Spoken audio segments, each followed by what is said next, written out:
Dňa 20. septembra 2024 sa pri príležitosti skalických jarmokov uskutočnil na našom gymnáziu Františka Víťazoslava Sasinka Deň otvorených dverí.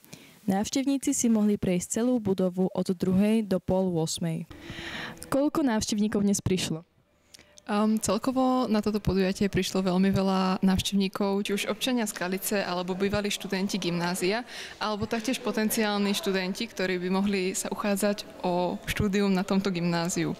Čo sa návštevníkom najviac páčilo? Našim návštevníkom sa veľmi páčilo biologické laboratórium, taktiež fyzikálne laboratórium. A mnohí z nich tu aj študovali, čiže veľmi radi si zaspomínali na študentské časy a na našich chodbách hľadali svoje fotky na tablách. Pýtali sme sa aj na názor návštevníkov. Navštívili ste už niekedy naše gymnázium? Ešte nie, preto sme tady, keďže je dnes tá prehliadka, tak nás to zaujíma a prišli sme sa preto sem pozrieť. A premýšľate o štúdiu na našom gymnáziu?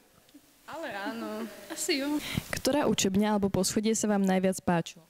Toto prvé poschodie, lebo som tu chodila do triedy. Aký je zámer vašej návštevy školy? Spomienky na minulosť. A ako splnilo to úplne presne, čo som chcel. Je to super. Myslíte, že to tu je krajšie? Myslím, že to je rovnako krásne, jak vtedy. A čo sa od tej doby zmenilo tu? Čo ste si všimli tak? Mám pocit, že je tak krajšie vymalované, tak živšie mi to tu pripadá.